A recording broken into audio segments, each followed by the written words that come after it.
कुछ अंतिम विचार। मैं आपको कुछ आखिरी विचार बताना चाहूँगा। यह पुस्तक लिखने के पीछे एक खास उद्देश्य था। उसी उद्देश्य की वजह से यह पुस्तक सन 2000 से लेकर आज तक बेस्ट सेलर बनी हुई है। उद्देश्य यह था कि हम अपनी वित्तीय बुद्धि बढ़ाकर जिंदगी की आम समस्याओं को सुलझा सकते हैं। वित्तीय प्रशिक्षण के बिना हम उन्हीं घिसे पिटे फॉर्मूले के सहारे जिंदगी काट लेते हैं। कड़ी मेहनत करो, बचत करो, उधार लो और बहुत ज़्यादा टैक्स चुकाओ। आज हमें ज़्यादा समझदारी की पहले से भी अधिक ज़रूरत है। मैं नीचे दी गई कहानी को वित्तीय समस्या के अंतिम उदाहरण के रूप में प्रस्तुत कर रहा हूँ, जिससे आज कई युवा परिवार जूझ रहे हैं। आप अपने बच्चों के लिए अच्छी शिक्षा का खर्च कैसे उठा सकते हैं और अपने खुद के रिटायरमेंट के लिए पैसे कैसे इकट्ठा कर सकते हैं। इसमें कड़ी मेहनत की नहीं बल्कि वित्तीय बुद्धि के इस्तेमाल की ज़रूरत होती है। मेरा एक मित्र एक दिन अपना दुखड़ा रो रहा था कि उसके 4 बच्चों की कॉलेज की शिक्षा के लिए पैसे बचाना कितना कठिन है। वह हर महीने कॉलेज फंड में $300 जमा कर रहा था और अब तक लगभग $12,000 ही इकट्ठे कर पाया था। उसके पास पैसे जोड़ने के लिए 12 साल का समय बचा था, क्योंकि उसका सबसे बड़ा बेटा तब 6 साल का था। उस वक्त फिनिक्स का रियल एस्टेट बाजार बड़ी भयानक स्थिति में था। लोग अपने मकान एक तरह से दान दे रहे थे। मैंने अपने मित्र को सुझाव दिया कि वह अपने कॉलेज फंड से कुछ पैसों का डाउन पेमेंट देकर एक मकान खरीद ले। यह विचार उसे कुछ जम गया और हम इस संभावना पर बातचीत करने लगे। उसकी मुख्य चिंता यह थी कि एक और मकान खरीदने के लिए उसे बैंक कर्ज नहीं देगा, क्योंकि उसका कर्ज खींच चुका है। मैंने उसे आश्वस्त किया कि मकान को फाइनेंस करने के बैंक के अलावा भी दूसरे तरीके होते हैं। हमने 2 सप्ताह तक एक मकान की तलाश की, एक ऐसा मकान जो उसकी सारी ज़रूरतों को पूरा करता हो। चुनने के लिए बहुत सारे मकान थे, इसलिए खरीदारी करने में मज़ा बहुत आ रहा था। आखिर हमें एक बेहतरीन इलाके में 3 बेडरूम और 2 बाथरूम वाला घर मिल गया। मालिक की नौकरी छूट गई थी और वह उसी दिन घर बेचना चाहता था, क्योंकि वह और उसका परिवार कैलिफोर्निया जाकर रहने वाले थे, जहां एक और नौकरी इंतजार कर रही थी। मालिक अपने मकान के $1,20,000 चाहता था, लेकिन हमने $79,000 का प्रस्ताव रखा। उसने इसे तत्काल मान लिया और 10% डाउन पेमेंट के साथ लोन संभालने के लिए सहमत हो गया। मेरे मित्र को तो बस $6900 देने पड़े। जैसे ही मकान मालिक ने घर खाली किया, मेरे मित्र ने उसे किराए पर उठा दिया। मार्गेज सहित सारे खर्च निकालने के बाद उसकी जेब में हर महीने $125 आने लगे। उसकी योजना यह थी कि वह मकान को 12 साल तक अपने पास रखेगा और हर महीने मिलने वाले अतिरिक्त $125 का उपयोग करके जल्दी से जल्दी बैंक का कर्ज चुका देगा। हमने अनुमान लगाया कि 12 साल में उसके लोन का काफ़ी बड़ा हिस्सा चुक जाएगा और जब तक उसका पहला बच्चा कॉलेज जाएगा, तब तक वह हर महीने लगभग $800 कमा रहा होगा। इस दौरान अगर मकान की कीमत बढ़ जाती है तो वह इसे बेच भी सकता है। 3 साल बाद फिनिक्स का रियल एस्टेट बाजार बहुत सुधर गया और उस मकान में रहने वाले किराएदार ने मेरे मित्र के सामने इसे $1,56,000 में खरीदने का प्रस्ताव रखा। एक बार फिर उसने मुझसे राय मांगी। मैंने उसे सलाह दी कि वह इसे बेच दे और 1031 टैक्स डेफर्ड एक्सचेंज का उपयोग करे। अचानक उसके पास $80,000 अतिरिक्त आ गए। मैंने ऑस्टिन टेक्सास में एक और मित्र को फ़ोन किया, जिसने इस टैक्स पूर्व के मुनाफे को एक मिनी स्टोरेज वेयरहाउस में लगा दिया। 3 महीने के भीतर उसे हर महीने लगभग $1,000 के चेक मिलने लगे, जिसे वह कॉलेज फंड में जमा करने लगा। 2-3 साल बाद मिनी वेयरहाउस बिक गया और उसे बिक्री की राशि में से लगभग $3,30,000 का चेक मिला। उसने यह राशि एक नए प्रोजेक्ट में लगा दी जो हर महीने $3,000 से ज़्यादा की आमदनी देती थी, जो एक बार फिर कॉलेज फंड में जा रही थी। अब उसे पूरा विश्वास है कि वह अपना लक्ष्य आसानी से हासिल कर लेगा। शुरू करने के लिए सिर्फ $6900 और थोड़ी सी वित्तीय बुद्धि की ज़रूरत पड़ी।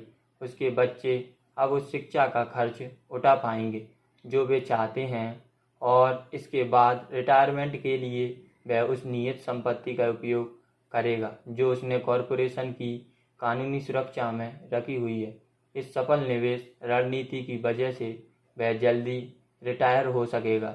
यह पुस्तक पढ़ने के लिए धन्यवाद। मुझे उम्मीद है कि इससे आपको इस बारे में कुछ जानकारी मिली होगी कि पैसे की शक्ति का इस तरह इस्तेमाल कैसे किया जाए ताकि पैसा आपके लिए काम करे। आज तो जिंदा रहने के लिए भी पैसे की समझ ज़रूरी है। पैसे बनाने के लिए पैसे की ज़रूरत होती है। यह विचार वित्तीय दृष्टि से नासमझ लोगों की मानसिकता है। इसका यह मतलब नहीं है कि वे समझदार नहीं हैं। उन्होंने तो बस पैसे बनाने का विज्ञान नहीं सीखा है। धन सिर्फ एक विचार है। अगर आप ज़्यादा धन चाहते हैं तो बस अपनी सोच बदल लें।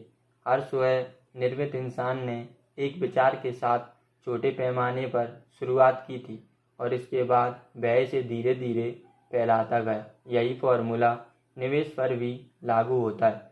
शुरू करने और इसे बढ़ाकर किसी बड़ी चीज़ में बदलने के लिए सिर्फ कुछ डॉलरों की ही ज़रूरत होती है। मैं बहुत से ऐसे लोगों से मिलता हूँ जो जीवन भर किसी बड़े सौदे के पीछे भागते रहते हैं और उसके लिए बहुत सारा पैसा इकट्ठा करने की कोशिश करते हैं, लेकिन मेरी नज़र में यह मूर्खतापूर्ण है। अक्सर मैंने देखा है कि सीधे साधे निवेशक अपनी इकट्ठी की हुई पूंजी एक साथ किसी सौदे में लगा देते हैं और इसका अधिकतर हिस्सा तेजी से गंवा भी देते हैं। हो सकता है कि वे अच्छे कर्मचारी हों, लेकिन वे अच्छे निवेशक तो हरगिज नहीं हैं। धन संबंधी शिक्षा और बुद्धि महत्वपूर्ण है। जल्दी शुरुआत करें, कोई पुस्तक खरीदें, किसी सेमिनार में जाएं, अभ्यास करें, छोटी शुरुआत करें। मैंने 6 साल से भी कम समय में $5,000 को $10 लाख की संपत्ति में बदला था, जिससे हर महीने $5,000 का कैश फ्लो मिलता था। लेकिन मैंने सीखना बचपन से ही शुरू कर दिया था। मैं आपको सीखने के लिए प्रोत्साहित करता हूँ क्योंकि यह ज़्यादा मुश्किल नहीं है। दरअसल इसके आदी होने के बाद आपको यह काफ़ी आसान लगेगा। मैं सोचता हूँ कि मैंने अपना संदेश स्पष्टता से पहुँचा दिया है। जो आपके दिमाग में होता है उसी से यह तय होता है कि आपके हाथों में क्या आता है। धन सिर्फ एक विचार है। थिंक एंड ग्रो रिच या सोचिए और अमीर बनिए नामक एक बेहतरीन पुस्तक है। इसका शीर्षक यह नहीं है कड़ी मेहनत करें और अमीर बने। यह सीखे कि पैसे से अपने लिए कड़ी मेहनत कैसे कराई जाए और इसके बाद आपका जीवन ज़्यादा आसान तथा सुखद होगा। आज इस बात की ज़रूरत है कि आप सुरक्षात्मक न खेलें, चतुराई से खेलें। 3 प्रकार की आय। अकाउंटिंग के संसार में 3 अलग अलग प्रकार की आय होती हैं। नंबर 1 अर्जित या सामान्य रूप से कमाई गई। Number 2 portfolio. नंबर 3 निष्क्रिय। जब मेरे गरीब डैडी ने मुझसे कहा था स्कूल जाओ, अच्छे ग्रेड लाओ और सुरक्षित नौकरी खोजो, तो वे मुझे सलाह दे रहे थे कि मैं अर्जित आय के लिए काम करूं। जब मेरे अमीर डैडी ने मुझसे कहा था अमीर लोग पैसे के लिए काम नहीं करते, वे अपने पैसे से अपने लिए मेहनत कराते हैं, तो वे निष्क्रिय आय और पोर्टफोलियो आय के बारे में बात कर रहे थे। ज़्यादातर मामलों में निष्क्रिय आय रियल एस्टेट निवेशों से प्राप्त होती है। पोर्टफोलियो आय शेयरों और ब्रांड जैसी कागजी संपत्तियों से प्राप्त होती है। अर्जित नहीं बल्कि पोर्टफोलियो आय ही वह आय है जिसकी बदौलत बिल गेट्स संसार के सबसे अमीर लोगों में शामिल है। अमीर डैडी कहा करते थे अर्जित आय को जल्दी से जल्दी निष्क्रिय आय या पोर्टफोलियो आय में बदलने की योग्यता ही दौलतमंद बनने की कुंजी है। वे कहते थे अर्जित आय पर सबसे ज़्यादा टैक्स लगता है, सबसे कम टैक्स निष्क्रिय आय पर लगता है। इस वजह से भी आपको अपने पैसे से अपने लिए कड़ी मेहनत कराना चाहिए। आपका पैसा जिस आय के लिए कड़ी मेहनत करता है, सरकार उस पर कम टैक्स लगाती है। सरकार ज़्यादा टैक्स तो उस आय पर लगाती है जिसके लिए आप कड़ी मेहनत करते हैं। मेरी दूसरी पुस्तक rich dad cash flow quartets में मैंने 4 प्रकार के लोगों का उल्लेख किया है जिससे कारोबारी संसार बनता है। वे हैं ई कर्मचारी, S self employment, B business मालिक और आई निवेशक। ज़्यादातर लोग ई या एस बनना सीखने के लिए स्कूल जाते हैं। कैश फ्लो क्वार्ट्स इन 4 प्रकार के लोगों की मूल्य भिन्नताओं के बारे में लिखी गई है। उसमें यह भी बताया गया है कि लोग अपना क्वार्ट्स कैसे बदल सकते हैं। वास्तव में हमारे ज़्यादातर प्रोडक्ट्स बी और आई क्वार्ट्स के लिए ही बनाए गए हैं। रिच डैड सीरीज की तीसरी पुस्तक Rich Dad's Guide to Investing में मैंने अर्जित आय को निष्क्रिय और पोर्टफोलियो आय में बदलने के महत्व पर ज़्यादा विस्तार से बात की है। अमीर डैडी कहा करते थे, सच्चा निवेशक बस यही करता है कि वह अर्जित आय को निष्क्रिय आय और पोर्टफोलियो आय में बदल लेता है। अगर आप यह जानते हैं कि आप क्या कर रहे हैं तो निवेश खतरनाक नहीं है, यह तो बस कॉमन सेंस की बात है। वित्तीय स्वतंत्रता की कुंजी अर्जित आय को निष्क्रिय और या पोर्टफोलियो आय में बदलने की योग्यता ही वित्तीय स्वतंत्रता और भारी दौलत की कुंजी है। मेरे अमीर डैडी ने माइक और मुझे यह योग्यता सिखाने में काफ़ी समय लगाया। इसी योग्यता की वजह से मेरी पत्नी किम और मैं आर्थिक दृष्टि से स्वतंत्र हैं तथा हमें दोबारा कभी काम करने की कोई ज़रूरत नहीं है।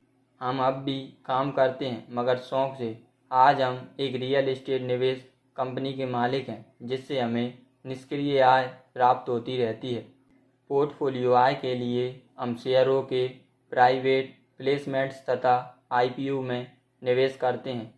हम एक वित्तीय शिक्षा कंपनी बनाने के लिए भी काम पर लौटे ताकि हम पुस्तकें प्रकाशित कर सकें और खेल ईजाद कर सकें। हमारे सारे शैक्षणिक प्रोडक्ट इस तरह बनाए गए हैं ताकि लोग वही योग्यताएं सीख सकें जो मेरे अमीर डैडी ने मुझे सिखाई थी। अर्जित आय को निष्क्रिय और पोर्टफोलियो आय में बदलने की योग्यताएं। हमने जो खेल बनाए हैं वे महत्वपूर्ण हैं क्योंकि उनसे हमें ऐसी बातें सीखने को मिलती हैं जो पुस्तकें नहीं सिखा सकती। मिसाल के तौर पर आप सिर्फ पुस्तक पढ़कर साइकिल चलाना कभी नहीं सीख सकते। वयस्कों के लिए हमारा कैश फ्लो गेम और कैश फ्लो फॉर किड्स अर्जित आय को निष्क्रिय तथा पोर्टफोलियो आय में बदलने की बुनियादी निवेश योग्यताएं सिखाने के लिए तैयार किया गया है। ये अकाउंटिंग और वित्तीय साक्षरता के सिद्धांत भी सिखाते हैं। ये खेल जगत के एकमात्र और अनूठे शैक्षणिक प्रोडक्ट हैं जो ये सारी योग्यताएं एक साथ सिखाते हैं। कैश फ्लो 202 हमारे कैश फ्लो 101 का उन्नत संस्करण है और इसे खेलने से पहले कैश फ्लो 101 को खेलने व पूरी तरह समझने की ज़रूरत होती है। कैश फ्लो 101 और cash flow for kids fundamental या आधारभूत निवेश के सिद्धांत सिखाते हैं। कैश फ्लो 202 तकनीकी निवेश के सिद्धांत सिखाता है। तकनीकी निवेश में उन्नत ट्रेडिंग तकनीकें शामिल हैं जैसे short selling, call option, put option और स्टेडल्स। जो व्यक्ति इन उन्नत तकनीकों को समझ लेता है वह पैसे कमा सकता है चाहे बाजार ऊपर जाए या नीचे आए। जैसा मेरे अमीर डैडी कहते थे, सच्चा निवेशक ऊपर चढ़ते और नीचे गिरते दोनों ही बाजारों में पैसे बना लेता है। इसलिए वे इतना ज़्यादा पैसा बनाते थे।